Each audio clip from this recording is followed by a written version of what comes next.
Hey guys, it's Tavo, Carlos, and Hector here. You guys know us, Team Breakthrough. Mostly you guys mostly see behind the camera, in front of the camera. But yeah, we're doing our Q&A for our 200 subscriber special. We're so glad that you guys have been able to stick with us for this long. Most of you guys, I know sometimes I know in the past we've been inconsistent, but as of recently, I'm pretty sure you guys could tell that we've stuck to our schedule. Except probably missed like 1 or 2 days, but yeah, like for sure. Thank you guys as always, like for watching and supporting us.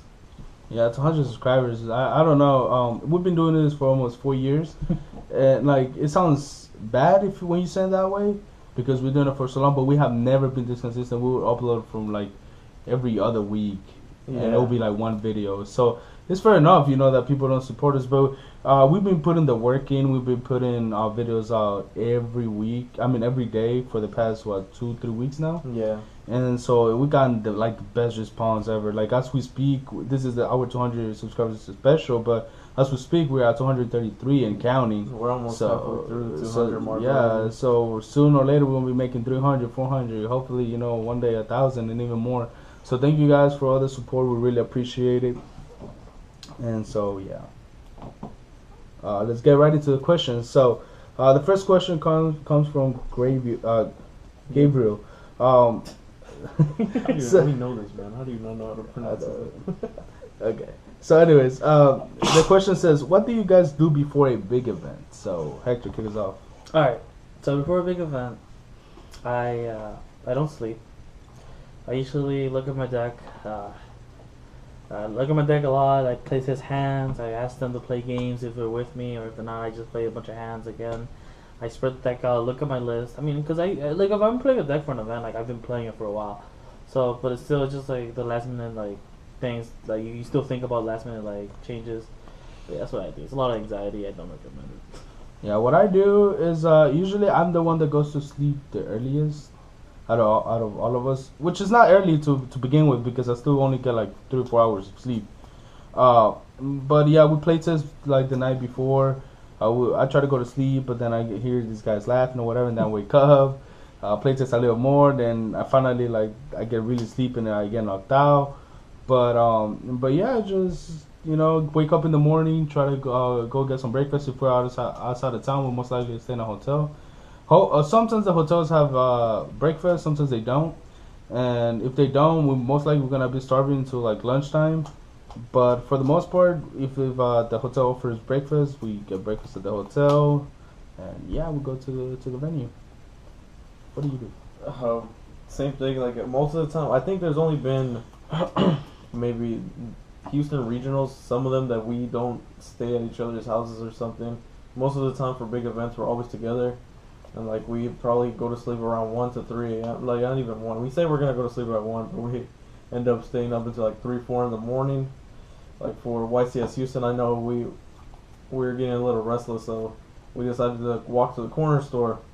And we left around 2:30. We got back to my house. It was supposedly down the corner, but it was supposed to at the corner. It was supposed to be like a 20-minute walk there and back.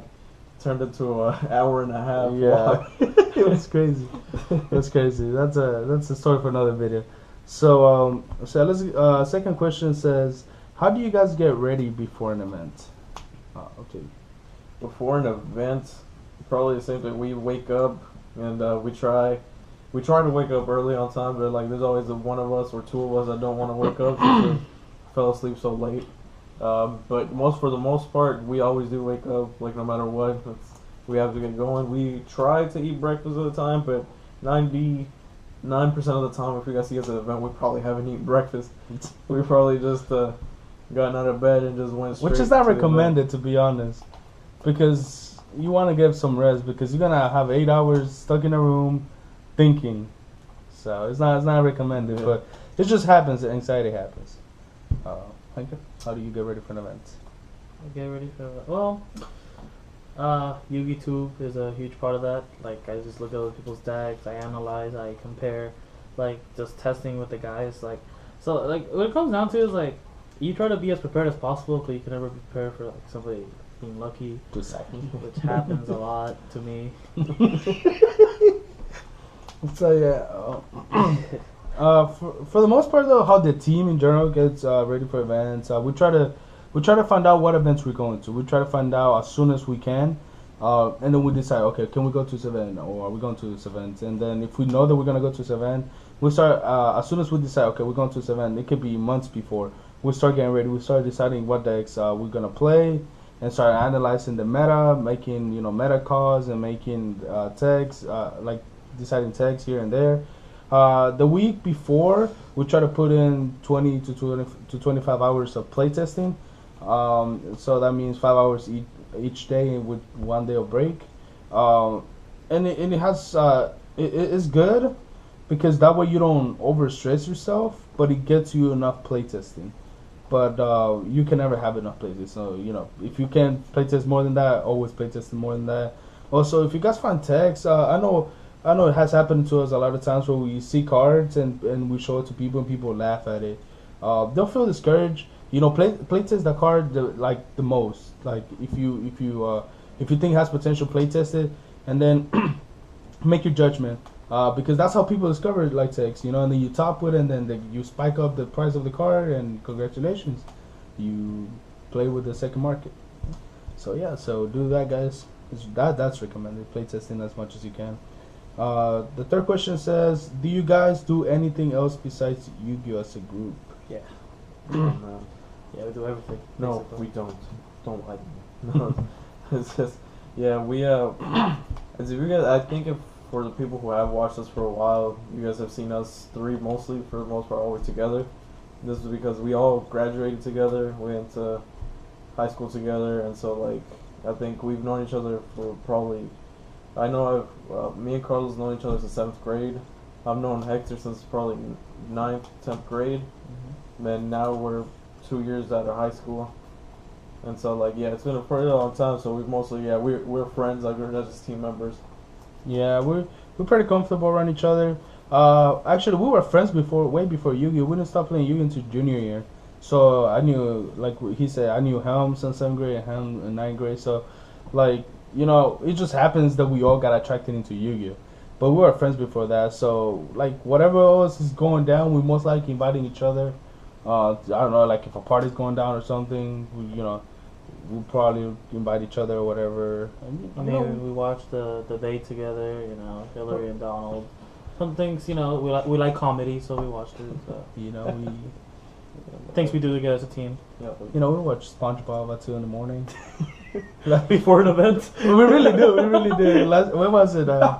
Was it for Houston we did that? I think so. Yeah, we stayed up for 2, 3 in the morning watching SpongeBob. I think it was a SpongeBob movie. Yeah, it's just SpongeBob is my thing, mainly my thing. But yeah, we do everything together. If that's the question. Yeah. The fourth question says, what do you guys enjoy the most out of what you guys do? So, yeah, I'll take it. I feel like, me personally, I love playing the game. But for the most part, I love the Yu-Gi tuning part. Making videos, interacting with you guys in the comments, which we've gotten a lot lately. And I love answering to you guys' comments. Even if you guys roasting us, calling us bad. But that, in the duo videos. But that's why we do the duo videos. Because you guys can call us out on misplay and stuff like that. And we learn that way, We make those videos because other people want to see also how the deck works, and it also, you guys can tell us text and stuff like that we can try in the deck, and it's just in a sports team. If you ever been in a sports team, before practice, the coach makes you watch a game of the last game, so you can see where you messed up and stuff like that. It's just like that. It's the same thing. You record yourself, you see where you messed up, or you can watch other people play. So we make these videos for ourselves and for you guys. So. Also, I love interacting with people that have watched our videos. I remember I've had 3 encounters. One time, as a group, it was West Hills, Atlanta. This guy came up to us. We were filling our deck lists, and he was like, "Team Breakthrough," and I was like, "Oh." And then we took a picture with the guy, and then we talked to him for a little bit. It feels nice to get recognized in public. So if you guys see us at an event, come towards us, talk to us, and see we're pretty nice people to talk to. Even though he doesn't look at me. Yeah, although I look mad all the time. But yeah, I'm really approachable actually. If you don't annoy me. I like playing the game. Yu-Gi Tubing's fun. Just doing that for files for you guys. I don't know. I feel like sometimes, like as a player, like because a lot of like see a lot of Yu-Gi Tubers, what they lack is like a taste of the competitive scene. So like I'm not gonna call anybody out, obviously, but it's not a bad thing. It's just like we as a players, we like to spread the word about some cards, or we want to get you guys up to date, or just show you guys a list and just get some feedback. Stuff like that. I really enjoy. Like I just love this game. Yeah, same here. Like this game, like I've said, like a couple of times, like this game is a love-hate thing. Like no matter how many times I say I'm gonna quit, I end up just staying in the game. Like I try to get rid of my cards, but I end up like just holding on to it. I have a really bad problem of holding on to cards. Like I never get rid of them. Like I keep a card even though when it's way past its like prime. But I don't know. There's like something about this game that I just can't stop playing. So yeah, so like going back to what he said about other YouTubers, like yeah, we're not gonna calling out people, but most of them they show you combos, right, and stuff like that from the OCG common stuff, which is their channels. They're informative and it's amazing, right? To get ready for what's coming. What we like to do is the competitive scene, right? We want you guys to be as ready for the current meta, like what's going on at the moment, right? Because sometimes people don't know how to handle the current format, and we want to help you guys on that. What's coming and whatever. We'll deal with that when it comes to, and you guys can get that information from other YouTube channels. That's not our stronger point. Our stronger points is the competitive scene. Try to help you guys with texts and advices and all of that. So let's go to the next question. It comes from Ethan Nash. His question says, what's your guys' favorite old-time deck? So Hector, you want to start off? Of course. So I think as you can see in the channel, I played a lot of decks. Obviously, like I gotta pick one. And it's like a lot of decks. Like I love Necros. Like I love playing that deck. I love Shaddolls. I even love Satella Knights to an extent. But like my favorite deck of all time has to be Gear. Like that was a deck that I broke into the competitive scene with. Like that's the deck I used to top locals for the first time with, which I know doesn't sound like a big deal, but like it was for us at the time. It was for us at the time. Like I called him after, like literally I top logos and I called him. And he's like, no, you didn't, because it was like we've never done it. We're just scrubs. Yeah, we really were. I mean, yeah, this like summer of 2014, so it was like half format.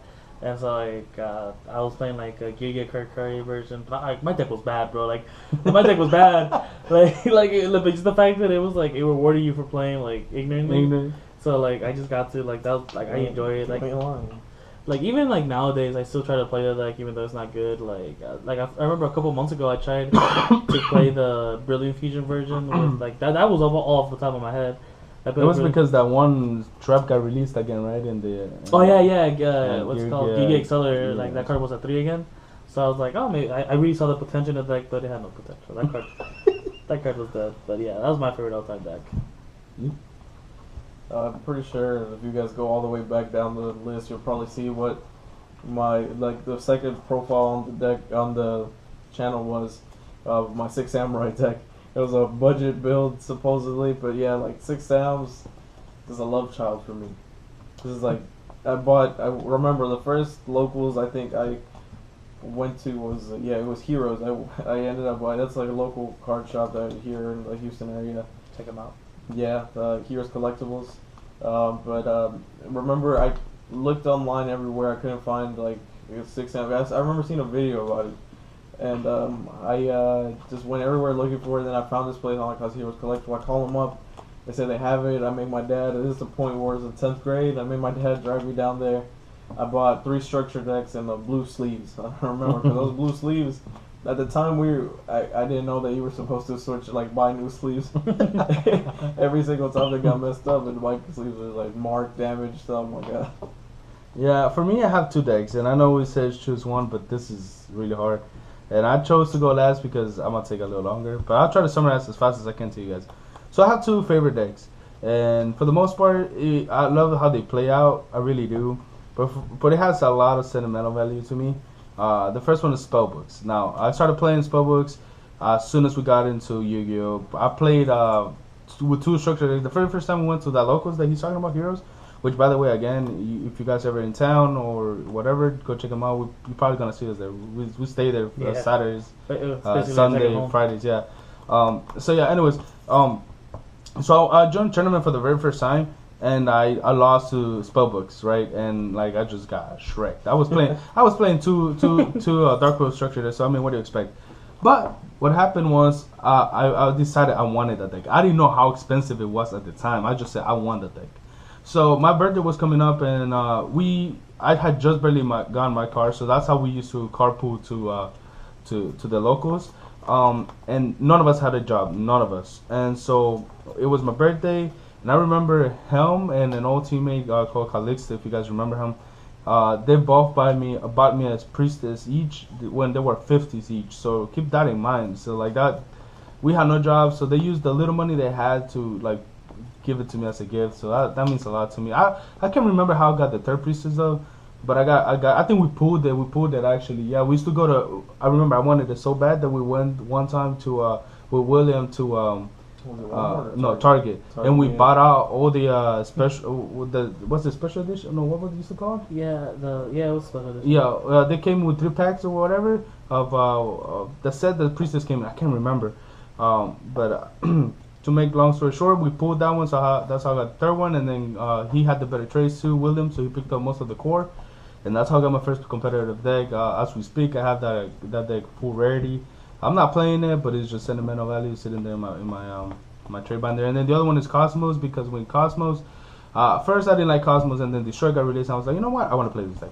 So I played. I picked up. I had everything. I had 3 destroyers, everything. And I'm talking about when Destroy was 80s, 90s. And my deck box got stolen, so I lost almost $600 in that deck box because I had everything almost max rarity. And so I was really depressed, and I was gonna quit the game. I went home early, and I was just really down because I had a lot of money. I was like, I'm not throwing that money again into this game. I'm just gonna quit. And so I went home, and then these guys called me. They were like, hey, you want to chill? And I was like, I'm depressed, but I guess the least I could do is chill with the guys. So I go, and then they walk in, and then they hand me a deck box, and I was like, what is this? And I looked in there, it was a whole new Cosmo deck, and I was like, wow. I almost cried though. I'm not gonna lie, I almost cried. If I can find the video, because they did record me, I'll probably put at the end of the video. Yeah. Yeah, but I'll go check it out, see if I can put it in here. And since then I played that deck for how much? Like how long? Like 9 months? 9 months. Even longer, because up to today I'm still trying with the deck. So, but it just has a lot of sentimental value to me. I have the 3 farm girls in the front of my binder signed by all 3 of them that they got me the deck against. So it has more of a sentimental value to me than anything else. So the next deck says, next question. Next question says, best individual Yu-Gi-Oh moment each of you guys have ever had. So let's do the worst and the best. How about that? Alright, I'll start. So I gotta say my best individual moment was back in February. It's when I topped the ARG for the first time. It's the only major event top I have. But I remember that month, like the whole month. The whole month was good to me because like I topped the Zodiac tournament, which isn't that big of a deal, but still I can say I did it. And then I went to the ARG. I lose my first round, and then I'm texting these guys the whole time. I'm like, oh man, I gotta grind out. And so I play round 2, and then I beat a PK player. Then I play round 3. I beat an Inferno player, and then round 4 I play against Patrick Hoven, which I don't think needs an introduction. But obviously I was intimidated. I was like, oh man, this guy's good. Like I don't know if I can beat him. And then I ended up beating him 2-1. It was really crazy. And then I ended up going like undefeated the rest of the day, and then I made day 2 top 16. And then I beat my top 16 opponent, which is Desmond Johnson. He's in PPG, and but he had something in his deck list. But still, the fact that I made top 8, it was really good for me. Like that whole month was good. And the worst moment I gotta say is YCS Houston. I made day 2. I was on the bubble round 10. Like I was X2. Like if I won, I was gonna make a top 32, and I didn't win. I lost game 3 in the BA mirror. He was playing Darklaw and PKs, and he just outgrinded me. But yeah, that was my worst moment. Probably for me it's gonna be YCS Houston. I believe it's gonna be my best and worst moment. YCS Houston. It was the first YCS here, I believe, since Since we played. since we started playing. Like, it was good to hear that it was finally gonna be here. We didn't have to like book a hotel or like figure out how we're gonna get there. So it was like really convenient for us. And I decided going in there with like playing Pepe, but like a very unpopular choice of Pepe. I was playing the hand trap build, but like at that point in time, Billy Brake really innovated the deck and made it so everybody wanted to play Strike Ariande, and I was able to get to day 2, being X1-1. Yeah, I only tied with PK Fire, and then my last loss was to PK Fire again. Day 1, but it still managed me to get to. With day 2, I ended up being like 24th. It was a really good time for me, since like at that point in time, like Pepe was like my heart and soul. That's like my love child basically, because like this is like I practice so much with the deck, and like my worst moment would probably have. Oh, and also I also got a feature match, and I did get to beat my opponent, and I won. You guys can check that out, Yeah, but yeah, my Worst moment. Yeah, my worst moment would probably be the same event, probably day 2. Day 2 because it just kind of sucked. Like it kind of sucked that I didn't get to make top. I lost the first round that next day, but I won the last one. I lost to Cosmos with the main deck anti-spell, and there's like not much you can do when you're playing Pendulums and they flip anti-spell. Like, you're just not allowed to play. For me, it was YCS Atlanta. I think that was the first YCS we've been to that was out of state, right? No. No? Yeah, out of state. Yeah, out of state. Yeah, that was the very first one, and it felt really good because I remember these guys have full power paper, and I was the only one with Cosmos, right? I guess full power paper in Cosmos and Monarch, they were all full power, if you want to say it that way, right? But of course, Cosmos was like the worst deck to play at the moment. Not only because Sunford was a card, but Ignister was a card too.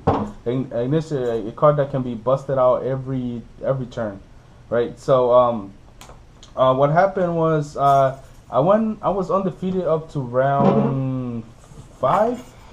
I lost round 5. I won round 6, 7 again, and then round 8. And then my worst moment comes up, which was also the same event. For some reason, right, we had made a bet that with one of our friends that whoever scrubbed out first was gonna go buy pizza. So he had just came back from getting this pizza. Keep in mind, we were starving because we hadn't eaten. You know how we just explained to you guys that we don't eat breakfast, so we hadn't eaten the whole day. So we were eating lunch, breakfast, and dinner in that one and at that moment. And so we were starving, so we were eating it. And then we were checking the online pairings, but the online pairings weren't up. And so when we realized, it was like everybody was like sitting down, and we walk in, that it was already like 15 minutes into the round. And so, oh my god! I think it was like 5 minutes. You guys got a game 1 loss. No, it has to be 10 to get a game 1 loss. I think was it? No, I think 10 is game loss like completely. I don't know, but it was whatever period of time that award to a game 1 loss. So they gave me a game 1 loss, and I was like, man, like full power Pepe, like I was destroying these kids left and right. And so I go game 2, and I made him go first. He made a board, and I OTK him through the board. And so game 3, the only reason why I lost that match and I'm salty is because he was probably the only guy in the room playing 3 mirror conductors. And he switched the attack. I can't remember exactly the scenario what it was, but I remember that we went into turns and he was stalling like so hard, and I couldn't get to break his scales, so he just kept like pendulum something. And I don't know the mirror conductor got him that game, and he won by 300 life points. It was the worst because then I know for sure that I can beat. Well, at the time I was able to beat that matchup really easy just because of the amount of playtesting that I had gone with this guy, which comes back to the statement of playtest as much as you can. So the last question says, what do you guys hope to accomplish as you guys get older? Well, I don't know if the question I guess you can do that. You can do one as like Yu-Gi-Oh related and one non-Yu-Gi-Oh related. Well, obviously, for me, Yu-Gi related, I mean, I want to win a YCS and not a national. Like, that's the dream. I want to win it all, but recently I've been doubting if I can do that. But yeah, Yu-Gi wise, that's what I want to do. Life wise, I probably want to be like a comedian, but that's a whole nother video. Probably with Yu-Gi-Oh. At least, I want to get a YCS top. Like I do, like I love this game playing competitively because this, I don't know, brings out a side. Like I don't, if you're in a match and like it's a grind game, you're going back and forth. You and your opponent have to basically outthink each other at some points. Like it's really fun. Like competitive wise, like Yu-Gi-Oh is like super fun. I want to keep playing this and probably just get a YCS top. The dream probably would be to win a YCS and earn like a prize card and stuff like that. And for out of Yu-Gi-Oh, just finish up school and just just keep building up with like I don't know, be successful later down in life. For me, I guess it comes. They're kind of tied up. My non-Yu-Gi-Oh accomplishment and my Yu-Gi-Oh accomplishment. I know it sounds weird. For me, I've taken this team really serious. From day one, I really have, and so I wanna create a brand. A team. I don't know if you guys.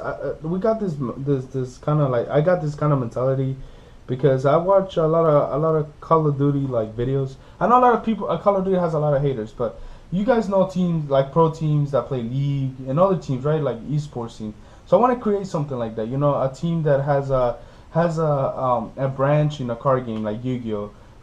And then probably extend to like, which is something I want to do. Probably extend to making gaming videos and down the line maybe own a esports team and also a car shop. We're talking about down the line, years down the line. But that's really what I hope for this team to go down, have a really good competitive team, whether it's in video games or in card game. I don't know. It's just something I really want to do, like make a brand, be successful.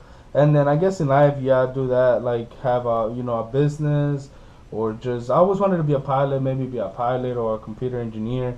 It just be successful and do what I like doing the most. Yugi Tubing or just YouTube in general. Even hopefully this never happens, but even if one day I decided to part ways from YouTube, like Yugi Tubing, maybe make gaming videos, but that's probably not gonna happen. Just make this team as successful as we can together. So that's my my goal, and that's it.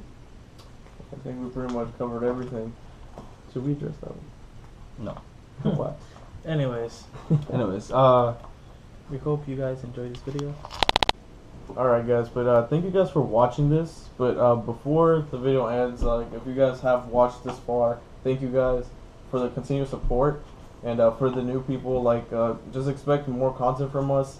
Right now we're still in our early stages, figuring stuff out with the camera work, the editing and everything. I know right now it's very little, but we're trying. And any more? Once again, thank you guys for the support.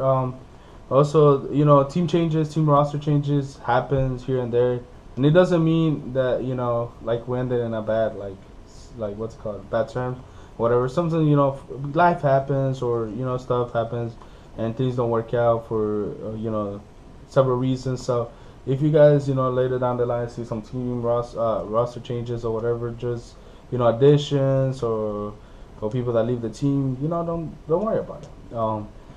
We will be staying here. We'll be grinding this. You guys will always have content. We always have a competitive team in Yu-Gi-Oh, and that's for sure. And again, guys, we'd just like to do a shout out to the card guys. I know recently, I know for at least for me and Carlos, we looked up to them at the beginning, as that team to beat, and just the stuff they've been doing. I know they paved the way for a lot of other teams, and they really put a big spotlight on the game. And that's just we're just emphasizing the team. We're not just individual YouTubers, because individual YouTubers have helped out a lot, but just as a team aspect, they really motivated us to be better at the game and bring content to you guys.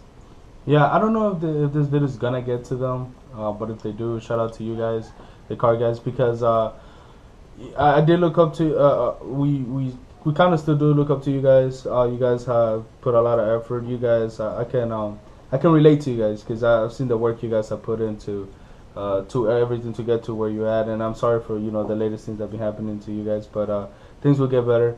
Also, shout out to the non YouTube teams that I watch like Optic and Phase and stuff like that. I don't know. It's just they sparked that little feeling of like team, like wanting to have a team, a successful team, have brand. Is just I don't know. They really inspire me. So shout out to all them guys. Yeah. Shout out to the card guys. I used to watch them all the time, like Blair with the Fire King Cosmos. What's it Blair and called? them Cosmos. Yeah, Blair, they're like Keeping the dream alive. Cosmo King, Yeah. man. But yeah, I hope they keep doing what they're doing. I hope they don't get discouraged, but because we enjoy their content, so yeah. Yeah. So thank you guys for watching again. From our part, thank you guys for the support. Keep it coming because the more you keep that support coming, the videos will be flying through. So yeah, thank you guys for watching and see you guys later. Bye.